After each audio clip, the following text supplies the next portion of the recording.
What is up, YouTube? Dottz Gaming here, and today I'm bringing you guys my next installment of my leveling build series.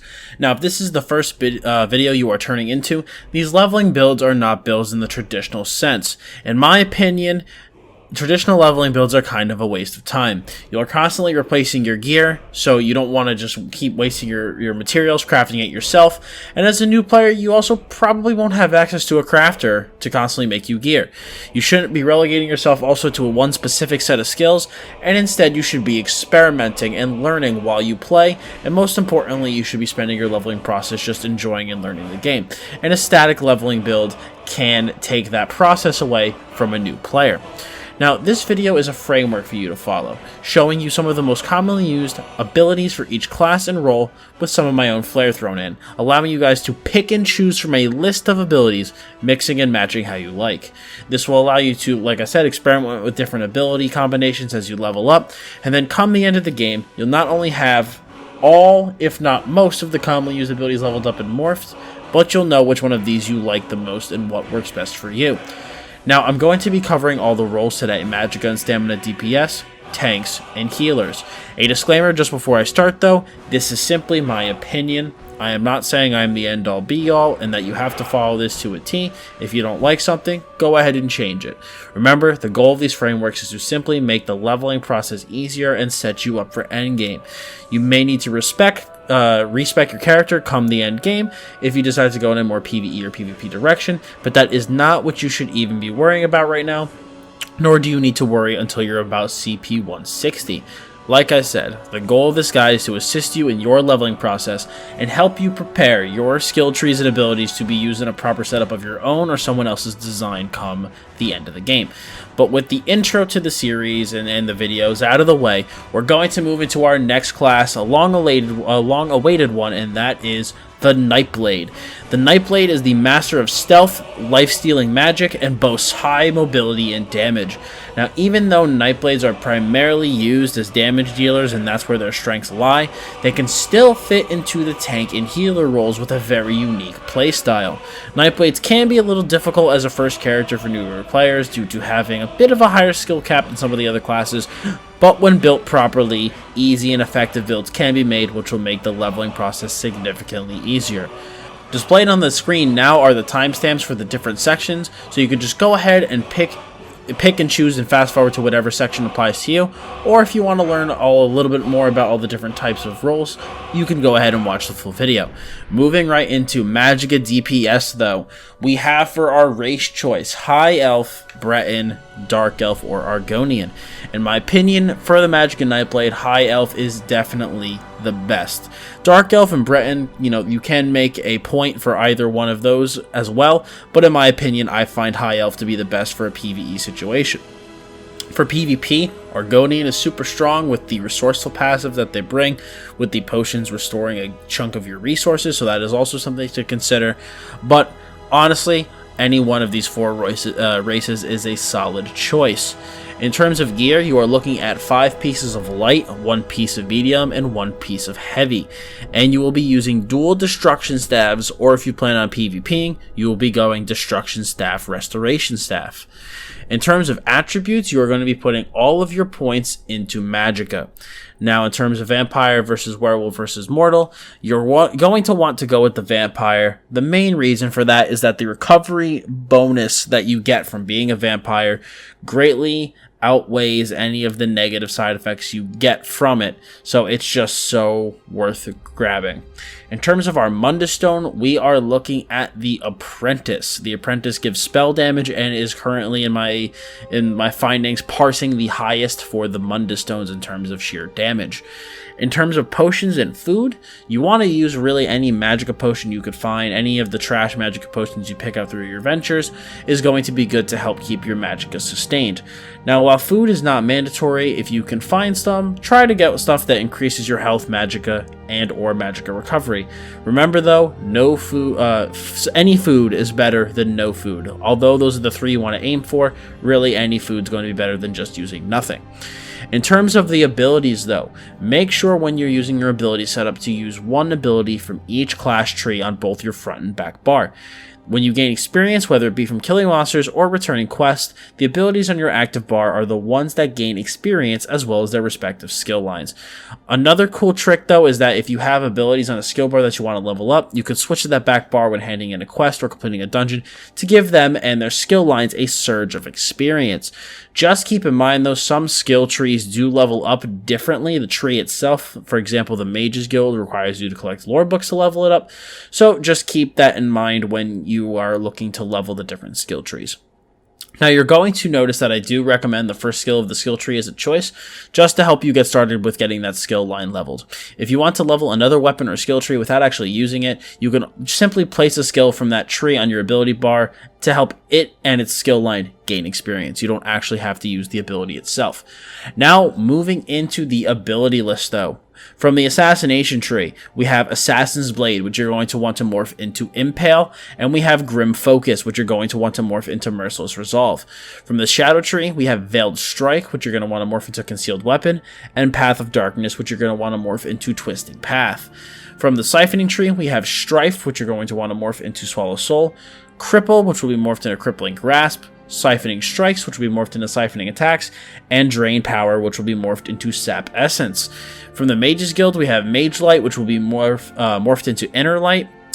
From the Light Armor tree, we have Annulment, which you're going to want to morph into Harness Magicka. And from the Destruction Staff line, we have Wall of Elements, which you're going to want to morph into Elemental Blockade.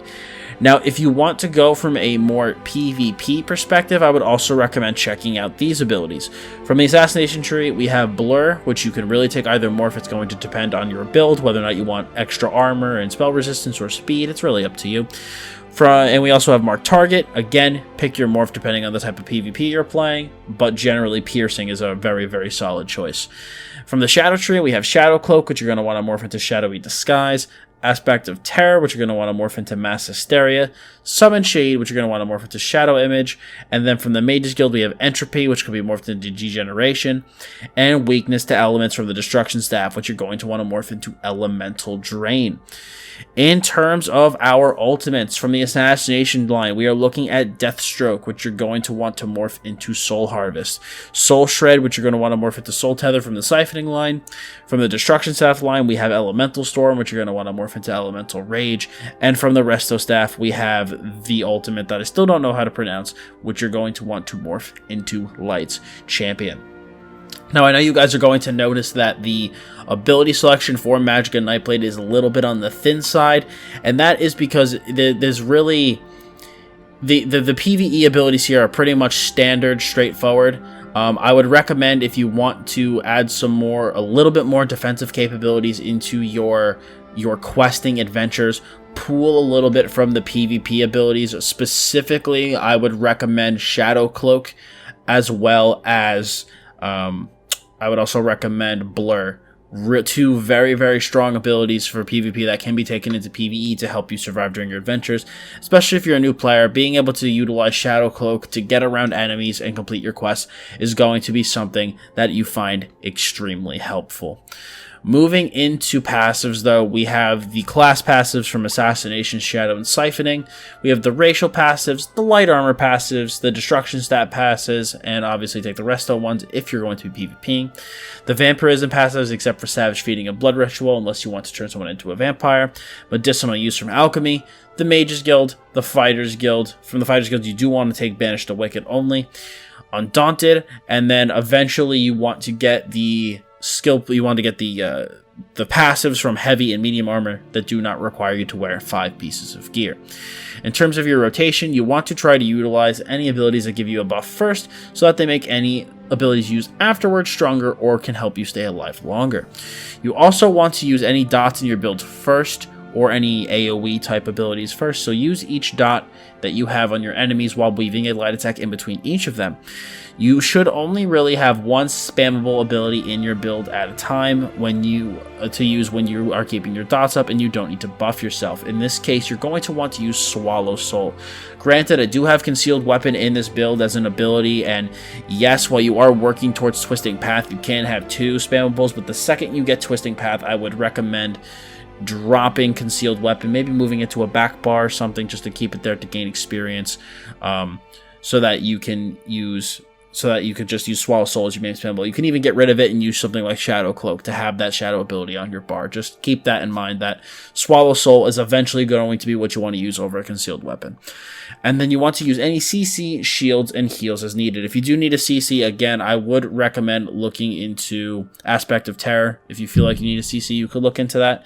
But generally, I think you should be fine without it in PvE anyway. But you optimally want to make sure that you have a couple of shields and heals, and Magblades sport a lot of HOTS. Make sure you have these at your disposal while making a build for general playing. Now, in terms of stamina DPS, we have 4 races: the Redguard, the Khajiit, the Wood Elf, or the Orc. I would recommend, personally, Redguard or Khajiit. I think they're the 2 best races. Wood Elf and Orc, still not bad. But personally, I think Redguard and Khajiit are going to be your number 1 and number 2. If you want to deal bigger damage via crits, go Khajiit. If you want to have more sustained damage, go Redguard. In terms of gear, you're going to want to be wearing 1 piece of light, 5 pieces of medium, and 1 piece of heavy, utilizing dual wield and bow. Now, if your main focus, though, will be to PvP eventually, I would recommend using a 2H instead of dual wielding. In terms of attributes, we are going all into stamina, again, to bolster our abilities and make them as strong as possible. In terms of Vampire versus Werewolf versus Mortal, we are going to want to go Vampire. Again, the main reason being that the regeneration, the extra recovery that you get from being a vampire outweighs any of the negative side effects that come along with it, so it is just totally worth picking up. In terms of our Mundus Stone, we are looking at the Warrior, the one that gives weapon damage. It is parsing the highest at the moment, so it is the one that I would recommend taking. In terms of potions and food, we're going to want to be getting stamina potions, again, to maintain your resources on yourself while you are playing. Just pick up any trash stamina potion and use it throughout your adventures whenever you feel like you need more resources. In terms of food, while not mandatory, if you can find some, try to optimally get something that increases your health, stamina, and or stamina recovery. If you cannot, though, remember, any food is better than no food. Now, in terms of abilities, guys, you want to make sure that you have at least 1 ability from each class tree on both your front and back bar.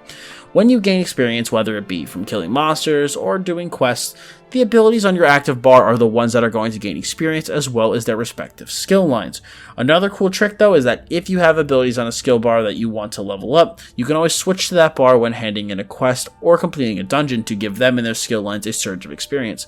Do keep in mind, though, that certain skill trees do not gain experience via the traditional method of just simply gaining experience. You know, a lot of times, like the Mage's Guild, something will require lore books to actually have the skill line gain experience, so just keep that in mind when going throughout your adventures. Now, if you want to level another weapon or skill tree without using that weapon or skill, just place a skill from that tree on your ability bar, and it and its skill line will gain experience without you even using the ability. Now, you're going to notice, though, that I do recommend the first skill of a skill tree as a choice, and this is obviously just to help you get that skill tree started and get that skill line leveled. Moving into the ability selection, though, from the Assassination tree, we are looking at Assassin's Blade, which you're going to want to morph into Killer's Blade. Then we have Grim Focus, which you're going to want to morph into Relentless Focus.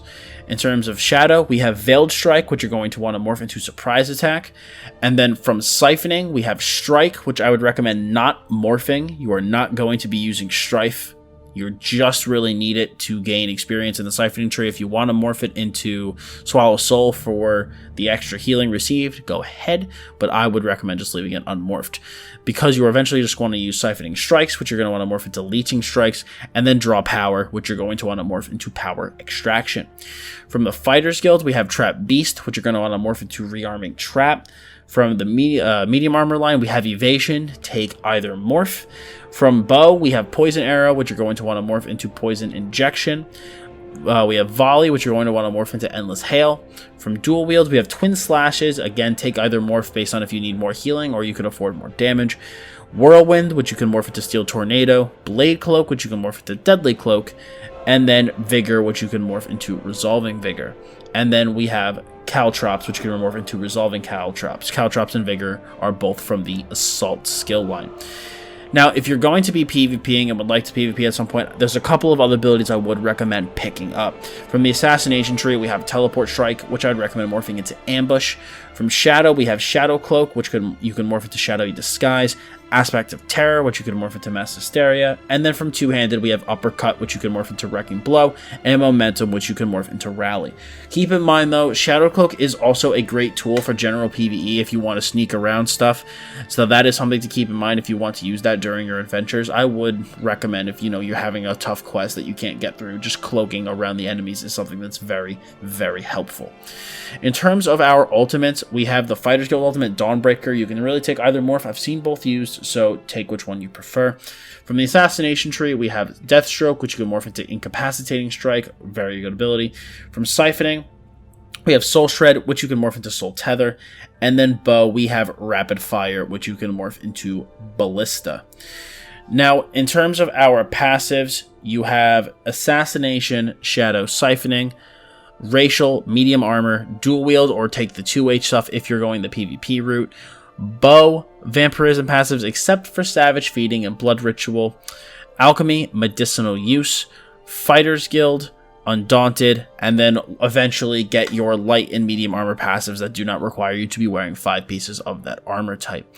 In terms of our rotation, you want to try to use any abilities that give you a buff first so that they make any subsequent abilities used afterwards stronger, or just to help you stay alive. You also want to use any dots or AoE in your build first, so use a dot that you have on your enemies while weaving a light attack in between each. You should have one spammable ability in your build to use when all your dots are up and you really don't need to buff yourself, which in this case will be Surprise Attack. You also want to use any CC, shields, and heals as needed, optimally making sure that you have a few of these in your build at your disposal when making a build for general playing. The next section we are going to be moving in is to the Nightblade tank section, with the race choices being Imperial, Argonian, Orc, or Nord. Argonian's probably your number 1, with Imperial being your number 2, and Orc and Nord following suit. Argonian really is just a very solid tanking race. In terms of your gear, you're going to be looking at 1 piece of light, 1 piece of medium, 5 pieces of heavy, while using double sword and board. I could also recommend using one-handed shield and resto staff, I believe, for a Nightblade tank. But I still, for any tank in general, I just love double sword and board. So I would recommend looking into using that. For your attributes, you want to dump all your attributes into health. As a tank, you use both resources, but as a new tank, you really just want to focus on your health. That's going to be what makes you tanky in a dungeon. So I would recommend just dumping all your points into health. Eventually, when you get to end game, you could re-optimize your attributes around your gear. But while you're leveling, I'd say dump all your attributes into health and use your gear to kind of get a better spread of also Magicka and stamina to augment your resource pools that way. In terms of vampire versus werewolf versus mortal, you're going to want to go with a vampire. The recovery you gain from being a vampire is just too good to pass up. It greatly outweighs the negative side effects that come along with it. In terms of our Mundus stone, we have the Lord, which grants you extra health. That is currently the best in slot Mundus for tanks, I believe, so I would recommend taking it. In terms of our potions and food, we have basically any potion you want. Resource potions are going to be good here. Health potions are going to be good here. Really, any potion that you find is going to be good, so I would recommend just holding on to all of them. And then food, while not mandatory, if you can find some, try to get stuff that either increases your health, Magicka, or stamina, just your hard stats. But remember, guys, any food is better than no food. So if you don't have something that does one of those things, then just use it anyway, because having some sort of buff on your character is better than having no buff. In terms of our ability selection, guys, you want to remember while leveling to do your best to have one ability from each class tree on both your front and back bar. When you gain experience, whether it be from killing monsters or completing quests, the abilities in your active bar are the ones that are going to gain experience as well as their respective skill lines. Another cool trick is that if you have abilities on a skill bar you want to level up, you can switch to that bar when handing in a quest or completing a dungeon to give them and their skill lines a surge of experience. Do keep in mind some skill lines like the Mages Guild gain their experience a little bit differently. The skill tree itself requires you to get lore books, so just keep that in mind when you are planning how you are going to be leveling your abilities up. Now you're going to notice that throughout this next part, I frequently do recommend the first skill of the skill line as a choice, and that's just to help you get your class skill line started. Now, if you do want to level another weapon or skill tree alongside this, without actually using it, you could just simply place a skill from that tree on your ability bar to help it gain experience while you gain experience on that bar without you actually even using it. Now, moving into our ability selection, we have from the Assassination tree, Assassin's Blade, which you can morph into Killer's Blade. We also have Blur, which you can morph into Mirage. From Shadow, we have Veiled Strike, which you can morph into Surprise Attack. Path of Darkness, which you could morph into Refreshing Path. And Summon Shade, which you can morph into Dark Shades. From the Siphoning line, we have Strife. You could really take either morph. One gives you more healing, one gives your allies more healing.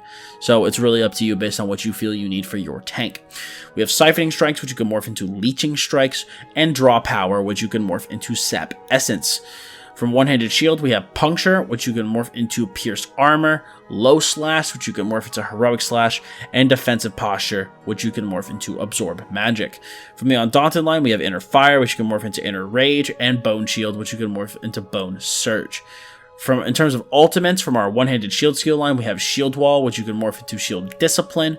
From Assassination, we have Deathstroke, which you can morph into Soul Harvest. And from Assault, we have Warhorn, and you can take either morph. I've seen both used. And then from Shadow, we have Consuming Darkness, which you can morph into Bolstering Darkness. In terms of our passives, we have Assassination, Shadow, Siphoning, Racial, Heavy Armor, One-Handed Shield with the optional Restoration Staff if you do choose to use it. If you do choose to use a Restoration Staff, I would recommend looking at Combat Prayer, but I still think double Sword and Board is the way to go. We have our Vampirism passives, except for Savage Feeding and Blood Ritual, Medicinal Use from Alchemy, Banish the Wicked from the Fighters Guild, Undaunted, and then eventually have your other armor passives that don't require you to wear 5 pieces of that gear, so that will be light and medium in this case. And then we do not have a set rotation for tanks because you will just be using things in your kit as you need them. Now moving into a Nightblade healer, we have 2 race choices that will be optimal, Breton and Argonian. They are just the 2 best races equipped for healing. I think Argonian ekes out Breton by a little bit, but either race is still a great choice. In terms of our gear, we have 5 light, 1 medium, 1 heavy, with a lightning destruction staff and a restoration staff. The lightning destruction staff is extremely important because lightning procs off balance, and if you have someone in your group, like a dungeon group that has CP, odds are they're going to have 75 points into one of their CP trees that will allow them to deal extra damage to off-balance enemies, so that is why the lightning staff is extremely important. For our attributes, we're going to be going all into Magicka again to increase that resource pool and make our heals heal harder. For our Vampire versus Werewolf versus Mortal, we want to go with the Vampire, mainly because the Vampire benefits greatly outweigh the negatives. The recovery is just too good to pass up. In terms of our Mundus, we have the Atronach, which gives us Magicka recovery. Healers love their Magicka recovery, so it is going to be what you want to try to get as much of, so the Atronach is going to be really good. In terms of our potions and food, we want to use Magicka potions again to keep those resources maintained. And then while food is not mandatory at all, if you can find some, try to get stuff that increases either your health, Magicka, or Magicka recovery. If you can't find something that does that, though, remember, any food is better than no food. In terms of our abilities, guys, you want to do your best to use 1 ability from each class tree on both your front and back bar, because when you gain experience, whether it be from killing monsters or quests, the abilities on that active bar are the ones that gain experience, as well as their respective skill lines. Another cool trick is that if you have abilities on a skill bar that you want to level up, you can switch to that bar when handing in a quest or completing a dungeon to give them and their skill lines a surge of experience. That is if that skill line does level by gaining experience. Certain skill lines, like the Mage's Guild, require you to collect lore books, and the skill line, not the ability, the skill line itself does not gain experience that way, so just keep that in mind when you are planning that type of thing out. Now, you're going to notice that I frequently do recommend the first skill of the skill tree as a choice, and that's just to, like I said, obviously help you get that skill line leveled and get it started. If you do want to level like another weapon or another skill tree without actually using that weapon or skill, you can just simply place the skill from that tree on the bar, and it'll gain experience when you gain experience on that bar without you even using it. Now, in terms of our ability selection, we have from the Assassination tree, Assassin's Blade, which you're going to want to morph into Impale. From Shadow, we are going to take Veiled Strike, and you do not want to morph this. You're not going to be using it ever. If you do want to morph it, go in a concealed weapon, but I would not recommend morphing it. We also have Path of Darkness, which you're going to want to morph into Refreshing Path. From the siphoning tree, we have Strife, which you're going to want to morph into Funnel Health. Siphoning attacks, which you're going to want to morph into Siphoning Strikes. And Draw Essence, Draw Power, which you're going to want to morph into Sap Essence. From the Mages Guild, we have Mage Light, which you're going to want to morph into Inner Light. And then from the Destruction Staff line, we have Wall of Elements, which you're going to want to morph into Elemental Blockade, and Weakness to Elements, which you're going to want to morph into Elemental Drain. From the Restoration Staff, we have Grand Healing, which you're going to want to morph into Healing Springs, and Regeneration, which you're going to want to morph into Mutagen, Blessing of Protection, which you're going to want to morph into Combat Prayer, and Steadfast Ward, which you're going to want to take either morph of that. For light armor, we have Annulment, which you're going to want to morph into Harness Magicka, and then Necrotic Orb from the Undaunted line, which you're going to want to morph into Energy Orb. For our ultimates, we have Warhorn from the Assault line. You could want to take Aggressive Warhorn for that. We want the Restoration Staff ultimate, which you're going to want to morph into Light's Champion. Soul Shred from Siphoning, which you're going to want to morph into Soul Siphon. And then Consuming Darkness from Shadow, which you're going to want to morph into Veil of Blades. In terms of our passives, we have Assassination, Shadow, Siphoning, Racial, Light Armor, Destruction Staff, Restoration Staff, Vampirism except for Savage Feeding and Blood Ritual, Medicinal Use from Alchemy, Mages Guild, Fighters Guild, Banish the Wicked, Undaunted, and then eventually your medium and heavy armor passives that don't require you to wear 5 pieces of that gear type. And then from our rotation, we do not have one simply because you do not have a set rotation as a healer like you do a DPS.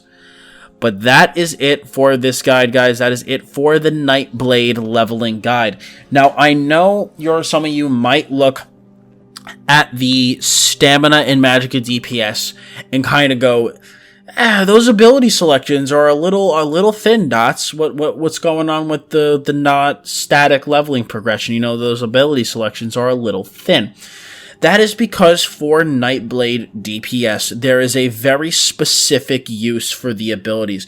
Some abilities really have a more PvE-oriented type feel to them, while there's a lot of abilities from the Nightblade skill trees that really only find their uses in PvP.